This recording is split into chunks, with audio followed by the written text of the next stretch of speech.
Après un premier trimestre record, les marchés actions ont légèrement marqué le pas au mois d'avril, avec des baisses atteignant 3% aux États-Unis.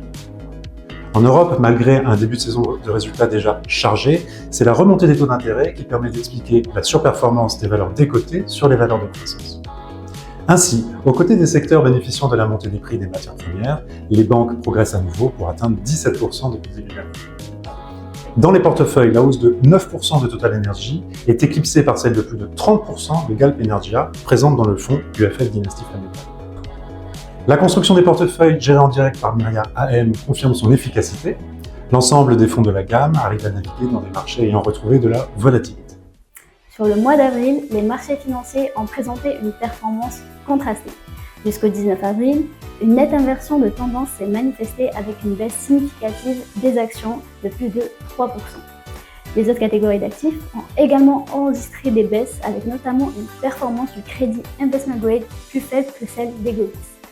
Quant au crédit high yield, ce dernier a été le moins impacté avec une baisse seulement de 0,6%. En regardant de plus près du côté des actions, seules les actions européennes de type value ont enregistré des performances positives, tandis que le reste a subi les baisses du marché. Pour ce qui est des matières premières, l'or a poursuivi sa tendance à la hausse avec une performance de près de 11%, tandis que le pétrole s'est légèrement contracté à 0,4%. Du côté des devises, le dollar s'est légèrement renforcé par rapport à l'euro sur la période.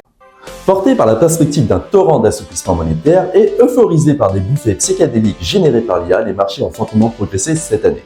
Néanmoins, ces perspectives ont été récemment douchées par des anticipations de moindre assouplissement de nos banquiers centraux. L'absence de hausse des taux, couplée à une économie mondiale résiliente, nous pousse à rester positionnés sur les actions en maintenant notre surpondération actuelle.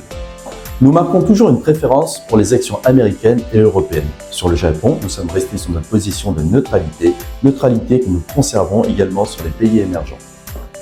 Enfin, nous avons modifié notre recommandation sur la duration, en passant de la neutralité à un positionnement plus court que sur nos benchmarks. Nous pensons en effet que nous allons assister à une fortification de la courbe des taux.